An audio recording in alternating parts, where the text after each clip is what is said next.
My name is Harry MacDougal, and I represent Kevin Moncla in this proceeding. We appreciate the opportunity to present rebuttal to the presentation that was made to the board on May 7th. Through witnesses, I will present on three topics. First, the existence and handling of duplicates in the second machine count in Fulton County.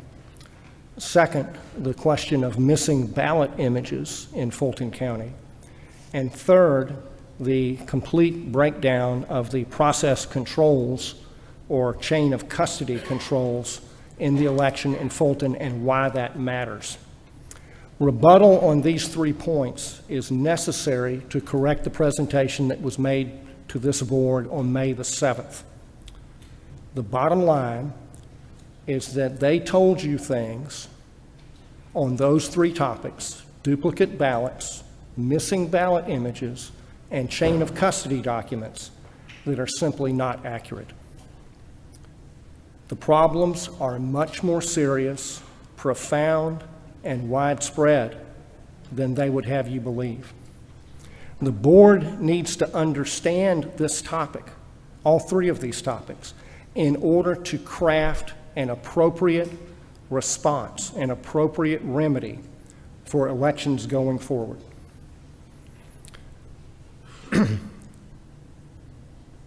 A big part of this board's job is to instill public confidence in elections, and getting to the bottom of these matters is essential to that task, as you have yourselves seen in the response of the audience.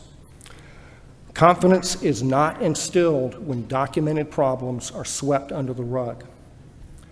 Exhibit 11 in the Secretary of State's presentation, for example, is the linchpin of their analysis of the missing ballot images. But for some reason, they do not want to actually exhibit that exhibit.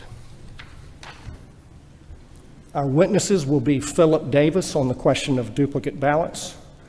He will be appearing by phone. It will be a little bit awkward, but please hang with me.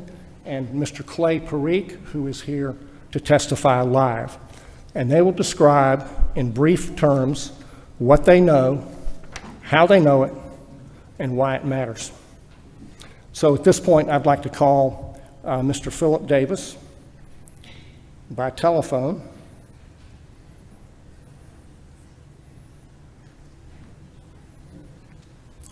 Mr. Davis, are you able to hear us? I can hear you. Very good. State your name, sir. Philip Davis. How are you employed? I am employed by First Advantage of Atlanta, Georgia. And do you have any particular areas of technical expertise? I'm a software developer of 35 years with a math degree from University of Texas at Arlington, and I specialize in fingerprint identification and analysis. Have you spent any time analyzing the Georgia election in 2020? I spent 3.5 years investigating the ballots and cast vote records for Georgia. Have you been compensated for any of that work? I have not.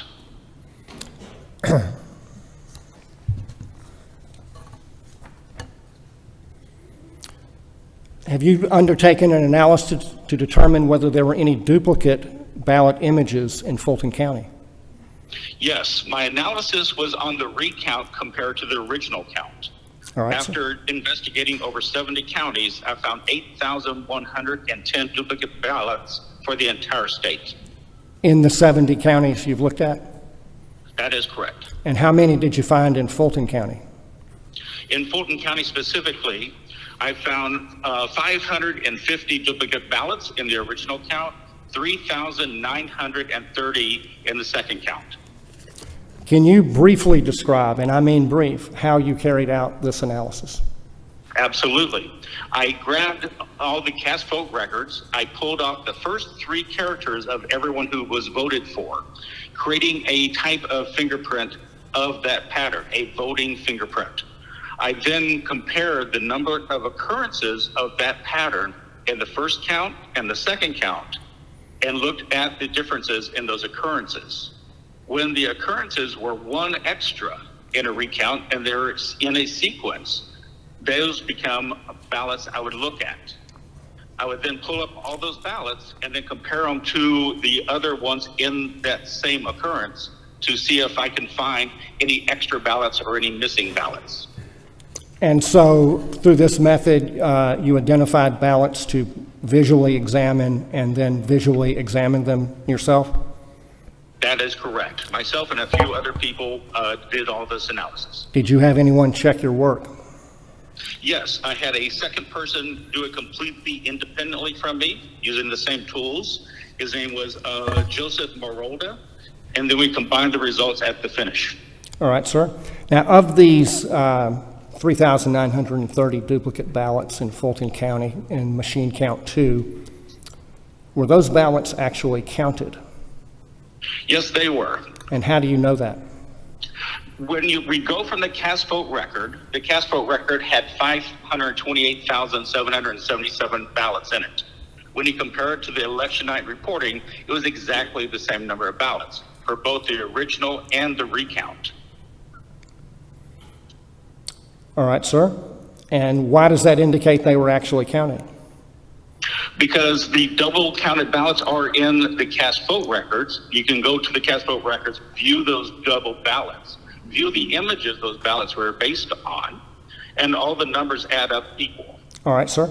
Have you undertaken any analysis of how the ballots that were duplicated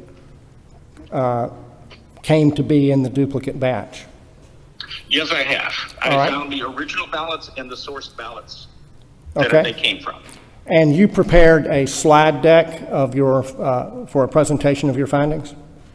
That is correct. I have every single duplicated ballots or doubled ballots in the slide deck with their original source image. All right, sir. And I have distributed to the board a printout of your slide deck, and I'd like to ask you in particular about page 5, which they're not numbered, but it would be tabulator 794, and it's the Yes. 5th page. And can you Right. describe for the board what we're seeing here? On this page, you'll see that they took batches from tabulator 794, batches 8 through 11. They brought it to tabulator 791. They then started grabbing pieces of those 4 batches. And with those 4 pieces, they made up brand new batches for tabulator 794. Some of the ballots were in reverse order. They were from multiple batches. In the very first one, you can see that they took batch 22, 20 ballots in reverse, batch 23, 4 ballots in normal order, batch 20, 10 ballots in reverse, batch 23, 5 more ballots, and so on. All right, And this sir. pattern repeats over and over for tabulator 794. And the next page presents similar findings for tabulator 794? Right. We see the exact same pattern repeated with a different set of ballots. And the So next, once again, they got ballots from tabulator 791. They grabbed 4 sets of batches. They then created brand new batches by picking and choosing pieces out of those other batches to make the new batches. and the next page, the same thing? Correct. Okay. That would be tabulator 784, batches 20 through 26. Once All right. again, exact Phil, same pattern. I have to 6 cut new you batches. off. Philip, I have to cut you off because my time is short and I have another witness. Thank you very much. Unless the members of the board have any questions for Mr. Davis? All right, then. At this point, I would call Mr. Clay Parikh, and the way we'll have to do this is for him to stand up here with me.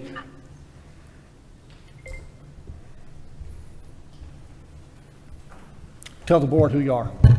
I'm Clay Parikh. I'm a cybersecurity expert with over 20 years' experience. I have a master's in cybersecurity. My undergrad's in computer science, and I've also worked in the voting system test labs for 9 years.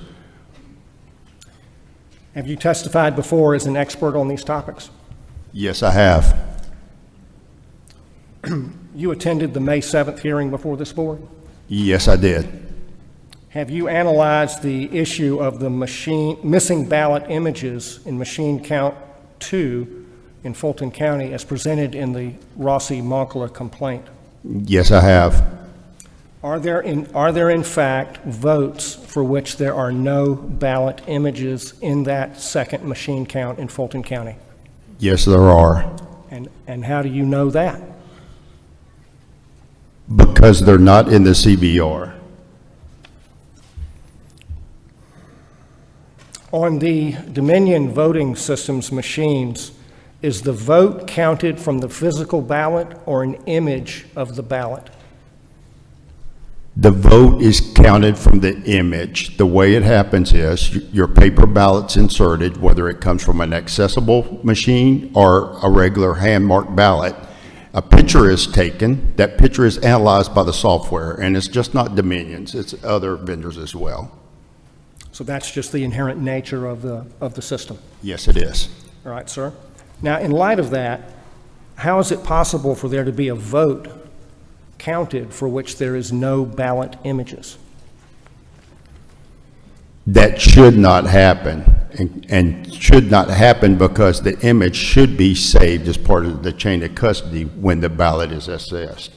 And the number of missing ballot images in machine count 2 in Fulton County is what? I believe it's 17,800 and something. All right, sir. Now, you just mentioned the term chain of custody. What does that mean in the election context?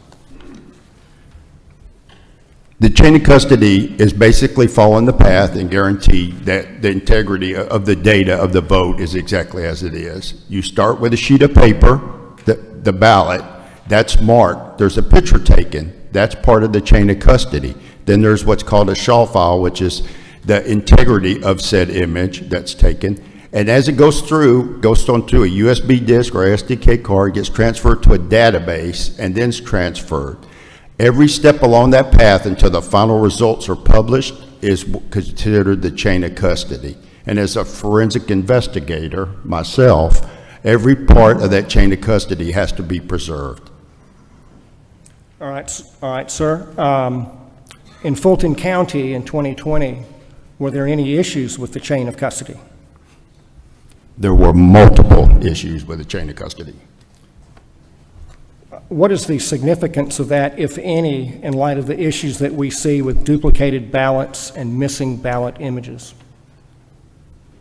One, you do not know the integrity of the ballot images that do exist without a SHA file because you do not know if it's tampered with. Those missing the SHA files are in the same predicament because you don't know the integrity of the file, whether it's manipulated. And as has been demonstrated in DEF CON in 2019, the ballot images can be manipulated almost instantaneously, and it's been proven. All right, sir. One of the issues that's discussed in the Rossi Moncla complaint is missing tabulator tapes. What is the significance of that, if any? That is one of the audit controls that is part of the process in the chain of custody. Therefore, you're getting the actual appliance, in this case, the ICPs or the ICCs. The tabulator prints out its report. Then the data is transferred along the chain on the SDK card or USB, and then into the machine. Each one of these reports is part of the chain of custody. All right. Now, it was shown in the complaint and in the factual rebuttal dated June 13th, prepared by Mr. Moncla, that a number of tabulator tapes for different precincts were printed on machines that had the identical serial number. What is the significance of that, if any, from a chain of custody standpoint? There's no data integrity to the data that was on those cards because the protective counter on the tabulator, the serial number, has to be maintained. It's the system that's supposed to close out and create that tape and record everything. When you have moved the cards, that means security seals were broken, and there's all other kind of chain of custody issues. All right, sir. Now, we sometimes hear the term reconciliation in the election context, reconciliation of votes, ballots, and voters.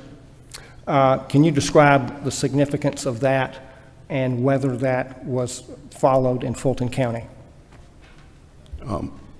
Reconciliation is very important, and again, it has to include every piece of the chain of custody and every step along the process, and it definitely was not followed in Fulton County. All right, thank you very much.